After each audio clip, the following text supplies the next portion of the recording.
Welcome to the Real Estate Pros Show, where we interview real estate investing professionals from coast to coast, as well as the service providers that serve the real estate investing industry. Our goal is simple: share what's working now to help you improve and scale your business to the next level and meet the pros that can help you get there. Real Estate Pros is powered by Investor Fuel, America's leader in helping real estate investors and professionals build the business you need to live the life you've always dreamed of. Let's start today's show. Property insurance for real estate investors doesn't have to be difficult, but it does need to be there to protect you when you need it. MyInvestorInsurance.com not only provides insurance at 15 to 30% cheaper than traditional agencies, it's built specifically for real estate investors like you. You can set up an account in about 2 minutes, get quotes on properties, turn on and turn off insurance for your fix and flip or rental properties in around 2 minutes without having to talk to anyone directly, all through our portal. There's no better way or faster way to make sure you've got the coverage you need to protect you, and no more lengthy policies either. Once you're set up, you're billed monthly and prorated by the day for however long your policy is active. It's powered by MSI, the third largest independent MGA, with 1.5 million customers and more than $1 billion in cumulative premiums written. Get set up today in about 2 minutes at myinvestorinsurance.com/fuel. Hey guys, welcome back to the show. I'm here today with Hunter Pogo, and what we're going to talk about is vacant land. You guys remember at Investor Fuel, we help investors, real estate entrepreneurs, and really all real estate types 2 to 5x their business by giving them the tools and the resources necessary to build the business they want to build and live the life they've always dreamed of. Hunter, welcome to our show. Thanks for having me on. Cool. I'm excited to talk about vacant land. I know a lot of folks that are making the transition from the single family to into vacant land. But before we talk about all that, why don't you kind of let our audience in on who you are, kind of where you're from, how you got here? Yeah. So I'm from Minnesota, and that's where I first got started in real estate. I started when I was in college. I was doing wholesaling, and I worked with an investor who was doing flips and rentals. And that's how I got started in real estate. And the first piece of land that I got into was when I was still in college, but I found a lake property just on Facebook Marketplace, and it was a really good deal. It was listed for like $25,000, and I ended up buying it for $9,000. And I just wanted to keep it for myself because it was about an hour from my house. And the goal of it was to put like a tiny house on it, or a cabin, so I could go there on the weekend and go like camping or fishing or whatnot. And then I found out from the zoning that I wasn't able to do that. There wasn't tiny houses allowed on that property. So the minimum building size was 1,200 square feet. I wasn't able to do that because I was in college. I couldn't build basically a regular house at that time. So I sold it, and I sold it on owner financing the first time. And I collected about $13,000 off of that. And so the property was free at that point, and the people decided that they didn't want it anymore. And with contract for deed, when somebody defaults on a property, you get the property back and you get the money back. So I had the property for free basically. And then I sold it again for $37,000. So total I grossed $50K off of the property and netted about $40,000 off of it. And I was like, wow, that was pretty easy. So then I tried doing the process again. And basically that's how I got to doing vacant land today. It was kind of by mistake, but a lot of the same principles I was doing with wholesaling. Yeah. I brought to land, but it was just a whole different thing. Okay. So you're in college. What college did you go to? North Dakota State. North Dakota State. There's some good football players that come out of there. There are. Yeah. So you're flipping, you're doing wholesaling. Are you doing wholesaling in North Dakota, or are you doing wholesaling where? So I was doing wholesaling, working with like a local investor. Like that's how I got started. So he was doing it all over the country, basically. So I was doing the cold calling, just the outreach. Oh, okay, so you're like the lead manager type? Yep. At the beginning? So I was doing that everywhere. We were doing it mostly in the Midwest, but also in like Arizona. Okay. What, now did he start doing land, or what specifically triggered you or interested you or kind of flipped you toward the whole land direction? Yeah. Stop living on an island and join the #1 mastermind in America for professional real estate investors. Investor Fuel is a community of hundreds of the nation's top investors working together to build stronger businesses and better lives. In addition to the amazing community of real estate investors acting as a board of advisors for one another, Investor Fuel members have access to 100% funding on purchase and repairs for our members only, a health insurance program, and benefits and discounts that more than pays for the membership of most of our members, meaning it's actually costing you money to not be a member of Investor Fuel. If you're looking to scale your business and build a business that allows you to live the life of your dreams, please visit investorfuel.com today and book a call with our team. Well, I was still interested in doing houses, and then when I just saw that piece of land, I kind of just wanted it for myself. So now I have an investment. And then when I made so much money off of it, that's when I started doing land. Got it. Like this was a lot easier than talking to a bunch of people on the phone, try to get a house that I can go and then wholesale, or the whole process of going through a flip. So that's why I decided maybe I should start trying to do some more land stuff. So, but that first year, then after I did that property, I started doing a couple more after that, and then scaled it up to last year. I just did a little bit over 100 flips. That's awesome. How were you finding these properties? I mean, I know this one you found on Facebook Marketplace that was kind of for yourself, but as you started to grow your business, how did you start finding these things more often? Yeah. So yeah, if somebody's going to get into land, you're not going to buy it on the MLS. You're not going to find it on Facebook. Like very rarely you're going to come across something like that, but most of the time it's going to be off market. So everything that I buy right now is going to be, or most of everything I buy is going to be off market. And that's just the same way that you're prospecting, if you're calling like houses or commercial or whatever you're doing, you're finding out who owns that piece of property and reaching out to them and seeing if they want to sell. So they don't have it listed for sale at the time. When you're getting started, you could use something like county records or public records to go look up who the owner is, and then mail them. And that's what I do. I use direct mail for all my outreach. Okay. How come you wouldn't use any type of land brokers? And because I mean, I've looked for land in the past, and I've subscribed to some of these people that, they send land for sale. And I mean, why wouldn't you go there versus versus what you did and go to the, seller direct? Yeah. You're just going to get the best deals when you go directly to the seller, because a lot of the people that I'm buying land from are people who have inherited the property. They have bought it 20, 30 years ago because they thought that they were going to build a cabin or do something with the property, and they never did anything with it. And with vacant land, what's different between that and houses is if somebody owns a house or a commercial building and you reach out to them to ask if they want to sell, they're a lot less likely to want to sell because, one, they're probably living in it or they're collecting income from having a tenant in it. Yeah. With vacant land, it's just a piece of land that the person isn't using and they're only paying taxes on it. So they're just losing money by owning the property. So people are a lot more likely to at least want to hear an offer from you compared to the other types of real estate. So that's where we're reaching out directly to them.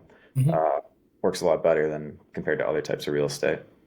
How does that conversation shift, where you're obviously trying to buy and wholesale an asset, that house? Now I know land is still an asset, but you have that house and you know where that use is going to be. How does that conversation change when you're selling land that you don't know what the heck your buyer's going to do, build, recreation, whatever it might be? I mean, how does that that conversation go? Yeah, so there's a lot of different types of land that you can do: land investing, land flipping. I focus specifically on flipping recreational rural land, and what that is basically land for hunting, cabins, lake properties, stuff like that. And the reason that I choose that type of land is it's usually the least restricted. So you can do the most things with it. You can go camping on it. You could have a tiny house. You could do Airbnb. You could have a mobile home. You could do a lot more things with it. And by having all those different uses for the property, you're able to sell it to a lot more people because there's more people that can use it for their specific use that they want to do with it. Sure. So it makes the sale process faster, and because your buyer pool is just bigger. So when I go to actually market the property, That's the one thing that we look at doing is figuring out what you can do with that property. Can you do like an Airbnb? If you're looking for consistent, high-quality leads, look no further than Investor Machine. Investor Machine isn't just another agency. It's the most sophisticated, data-driven lead generation company on the planet for real estate investors, and serves the role of being not just a lead generator for your business, but a marketing partner that is helping you achieve your goals along the way. Go to investormachine.com to learn more and schedule a call with our team today.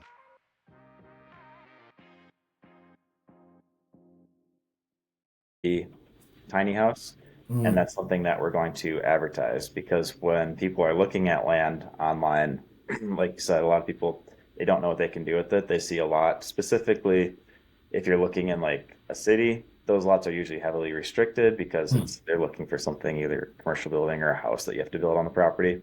Right. When you're looking at more rural land, that's something that, depending on the county that you're in, the zoning can be a lot less restricted.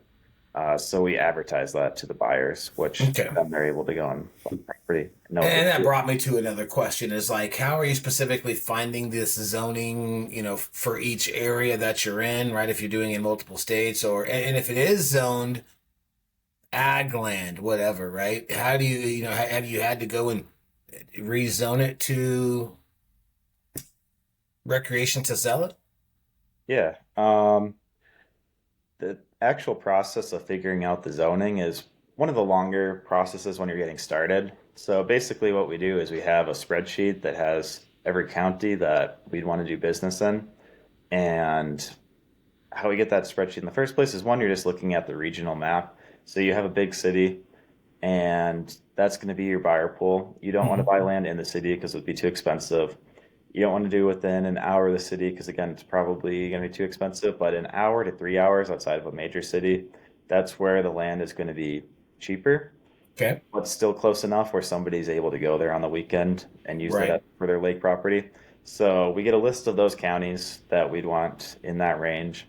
And then we go through, and that's where the part of doing your research just takes a while, because then you have to go through and figure out, just basically looking at county ordinances that are posted either online or at the county, or you can call the county and talk to them. Okay. And you have to go through and figure out those, like, the different things that we look for.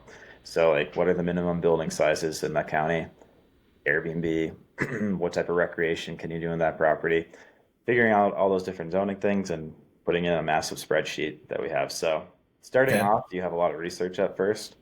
But then after you have done that research, you have the knowledge then of You've which counties you can systematized do. it. Yeah. You put together the processes. Is there any specific things that you look for in land, or maybe don't look for in land? Yeah, the biggest things are just if you can camp on it, and if there's not a minimum building size, and mobile homes, if you can have a mobile home. If you can do those three things, those are the big things that I look for, because that hits most of the buyer pool. Because most people, when they're buying property, especially for like camping or a lake property, a lot of people like the idea of being able to camp on the property or have like an RV trailer for the first couple of years, or at least that's their plan, to have an RV on it for the first couple of years and then build a cabin on it eventually. So if you're able to do those things on it, there's a lot of people that like stuff like that. Sure. Okay. That's awesome. And what are some of the pros and cons, I guess, in your opinion, of buying land versus, regular wholesaling or flipping or whatever? Yeah, the cons is a lot shorter list, I think. The one thing, taxes aren't as favorable, just because it's going to be active income, so you'd have to write off your taxes in another way, which is similar to other types of real estate, but it's just it's not like a rental where you can write off a lot of things. So that's one downside of taxes. Two is, to scale it, you just need to keep reinvesting. So with the properties, I don't wholesale them, and the reason I don't wholesale like the contract is because it just takes a little bit longer. On average, it takes about 90 days for me to sell a property, but it can take a lot longer. So if I'm buying something at the end of the year, like October, November, stuff sells slower, specifically land sells slower over the winter time. If you're a new or newer real estate investor looking to launch or grow your real estate investing business, please check out Investor Fuel Club. It's a coaching community, but unlike anything you've ever seen before. And you can actually partner with members of our mastermind from coast to coast on deals right in your market. There's no better opportunity to build a consistent business than to literally partner with pros to help you avoid costly mistakes, avoid the need for capital to do deals, and help you eliminate your fears as you're starting your business. Learn more about Investor Fuel Club at investorfuel.com/club. Especially in the Midwest where there's snow. So instead of a 90-day hold period, it could be 5 months. In the summertime, it could go really fast, but that's another downside is you have to have the cash to do it. The pros is a lot longer. There's a lot less people that do vacant land. So just by default, when you have less competition, it makes it a little bit easier and your margins are a lot better. Sure. It's a lot less risk because, again, the money that you put into properties is going to be a lot cheaper. And once you have actually purchased the property, there's not much that can go wrong. The house can't burn down. You can't have bad tenants that destroy something. You can't have your AC go out or whatever it is. It's a piece of land and it's done. So once you bought it, the risk is pretty minimal at that point. You don't have to deal with contractors for the most part. Big plus. Yeah. So, yeah, the pros and cons are, in my opinion, I think it's a lot better than other types of real estate. But yeah, I think compared to wholesaling, that'd be the only thing for people that are getting started. Wholesaling, I think it's a good place to start because you don't have any money into it. But again, it's also very competitive, so it's very hard to get started in that. Yeah, no, 100%. What do you think some of your biggest challenges are when you got started this and when you started getting into it and doing more and more and more deals? Yeah. There's not too many like challenges. It's just for me managing the amount of money that I have available to put into more deals. So it's balancing how much I can buy versus how fast I'm selling the properties. Okay. So it's not a challenge. It's just making sure I'm managing everything correctly. Got it. What's your biggest, biggest or coolest deal that you've done? XYZ happened, or you did. Whatever it was. Just like the deal that just pops into your mind the minute you think about your favorite land deal. Yeah. I'm actually working on buying an island right now, so that would be cool. Where? That's not done. That's where it sounds cool, but then when you actually know what type of island it is, it's just like a little acre island in the Midwest. It's kind of big lake, so it's like a pretty big lake, but just a little island in it. So that's pretty cool. Then I can say I own an island, but. So how does someone owns an island within a lake? I assume they don't own the lake. No. So the lake I think is like 4,000 acres or somewhere around there. So it's massive. So it's a big lake, yeah, but then it's just a little acre island. So the way to access it would be either own a property on the lake and then you can go boat out to it, or there's a public boat launch. You can just go boat out to your property. But that'd be a cool one if I bought it. There's a lot of, so that's like a cool property. The actual process of buying land, one way that you can make a lot of money is by helping out people who have issues with title work and a lot of different things. So a lot of times when I'm buying property, it's coming from people who have inherited it. And when they inherited it, there's a lot of issues that come with it because maybe their parents bought it at a tax forfeiture sale. And then they have multiple siblings, and the whole process of buying that piece of land from them is just very complicated. So a lot of times I buy from people who were just going to forfeit it themselves back to taxes because they didn't want to go through the whole process of figuring it out. And they didn't think it'd be worth it. They thought the property was only worth a few $1,000s to pay a realtor and to pay listing fees and closing costs. And the hassle of just dealing with it. The hassle of dealing with it. Exactly. They were just going to forfeit it So then I'm able to come in and help them out with clearing up the title and buying it from them. So I'm still able to pay them some money Sure. for the property, and they're getting more than they're getting before. But then it also turns out to be a really good deal for me because they don't really want Know money what at they all in have. the first Yeah. place. So And how are you finding these? Are they like a specific list, or are these once again just that big list of everybody who owns a parcel, and you're just kind of coming across them on happenstance? yeah, so it's the same process. I'm mailing people. It's just the way that I'm mailing them. There's a lot of different ways that I market Hmm. to different people to buy their properties. So stuff like that, people who are in tax forfeiture or delinquency at least, Yeah. um, those are just like a subset of the list of people that I mail, and they're going to get a different type of mailer compared to somebody else who just owns their property outright. Got But it. I like doing direct mail just because when you're doing direct mail, you're spending more money, but you're saving your time. And it's just the trade-off. Do you want to spend more time doing calls to people, or do you want to spend more money and then save your time? You can pay somebody, which is something I did when I first started, is I paid people to Hmm. do the cold calling, and then they get commission out of the deal. But the commission costs more than just doing the mailers. Sure. So Are mail you ended up, handwriting these, or do you have a mail house that you use? yeah. I have a mail business now, so Okay. directrei.com if anybody is looking for those jobs. DirectREI.com. I'll check it out. And folks, if you're looking for a mailing house, DirectREI.com. Yeah, that's Cool. I do mostly like for those we do letters, and we have like the handwriting Mm-hmm. robots that write them out for you. Mm-hmm. But Cool. What are some mistakes or common mistakes that you see people make when they get into doing land? yeah, I see a lot of people who do buy stuff at like tax auctions, and they see like a property at a really cheap price, and they think that that's going to be a really good deal to go and buy it, and they don't know anything about buying land. And I see people who buy stuff that has like an insanely high special assessment on the property, Mm. or there might be a lot of wetlands on the property, or it's in a flood zone.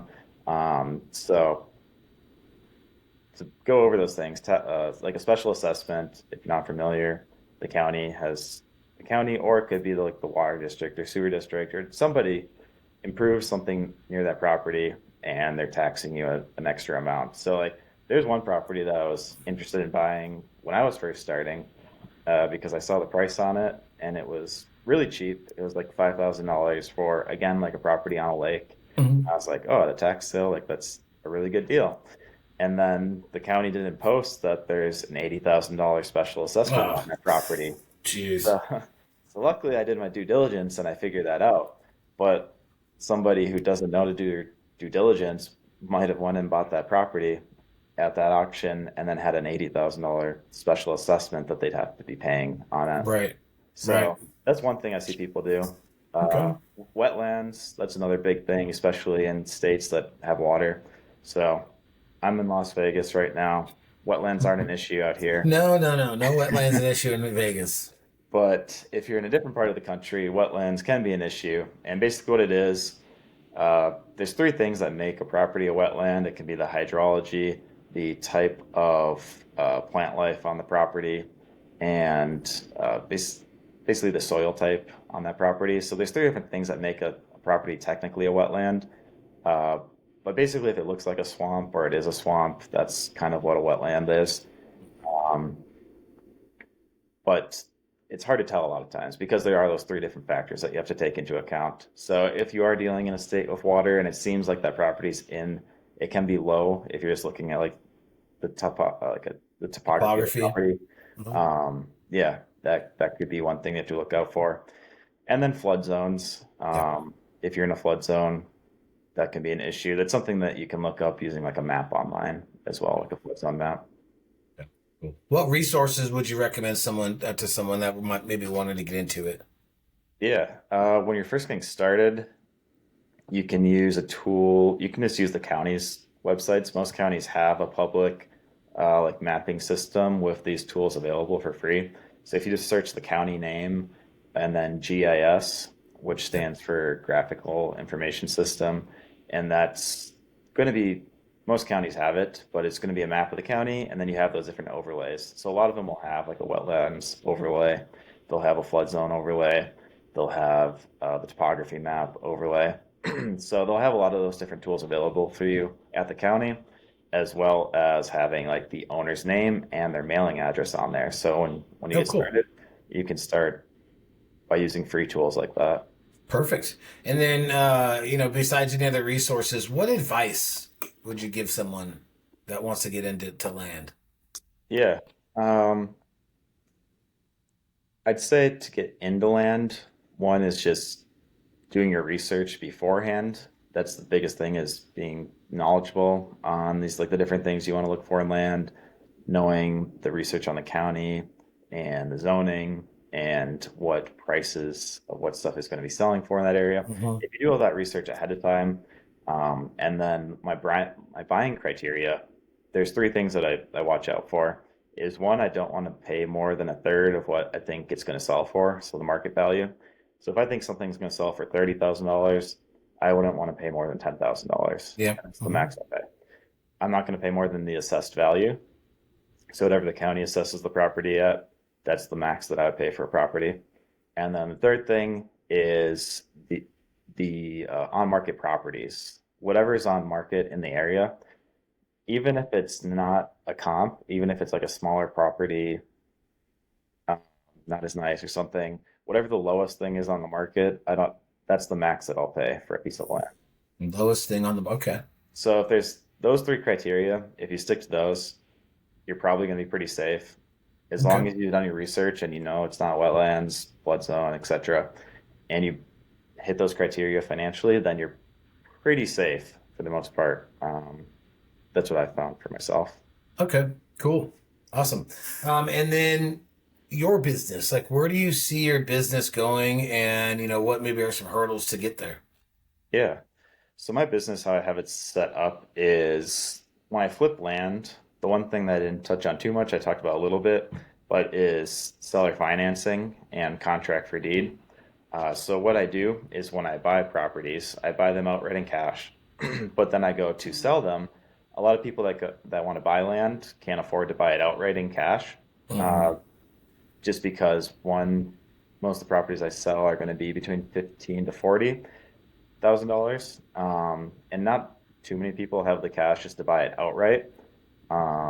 But they can buy it when there is seller financing. So with seller financing, the person is going to give me a down payment and they're going to pay me monthly.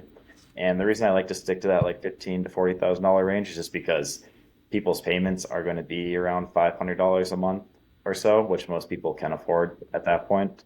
The reason that they can't go to a bank and get a loan on it is especially like rural property like this, the bank has a hard time evaluating what that property's worth, and they don't want a loan on it because if the person were to default, then they have to go and sell it, and they don't think that they're going to be able to sell it because land just takes a little bit longer to sell. So that's why the bank doesn't like the loan on it. So that's where I have to become the bank. The nice thing about becoming the bank is you get to charge an interest rate on it. So depending the state that you're in, depends on like what interest rate you can charge. So I've charged 13-14% interest rates on properties. Not bad. And that's where it's nice to be able to do that, because then I have a consistent monthly income coming from these properties where, one, I'm getting the principal from selling them, but I'm also getting an extra 12, 13, 14% on top of it. Sure. So that's how my business is structured, where I have the income coming from my contract for deeds that I already have out on sold properties. And then I also have the properties that I sell for cash every month. And then it's just reinvesting those profits. So every month, it's just I have money coming in and buying more property. And then this year, I've been focusing a little bit more on just like, as I have more money to invest, buying a little bit more premium properties. So probably the number of properties, because last year I did 100.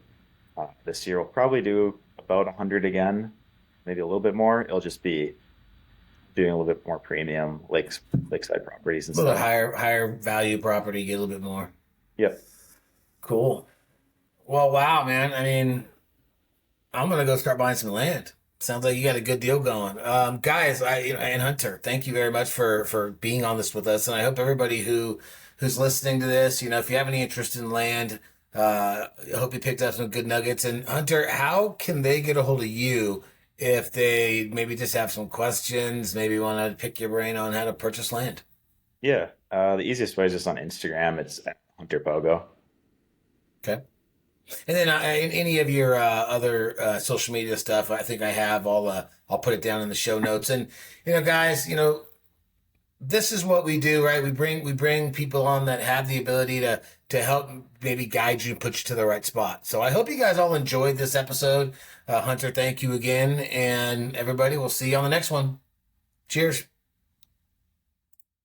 Thanks for joining us for today's Real Estate Pros Show. You can learn more about the amazing benefits of the Investor Fuel Mastermind community, including surrounding yourself with hundreds of other rock stars, 100% financing for your deals, and members-only discounts from vendors you're likely already using that, as a member of Investor Fuel, will save you more than the cost of your membership. Visit investorfuel.com to learn more. If you're interested in joining us as a guest of this show, please visit investorfuel.com/pros to apply. You can also check the show notes for access to free resources, how to get access to world-class lead generation, and much more. Don't forget to subscribe so you never miss another episode. Have a great day. We'll see you on the next show.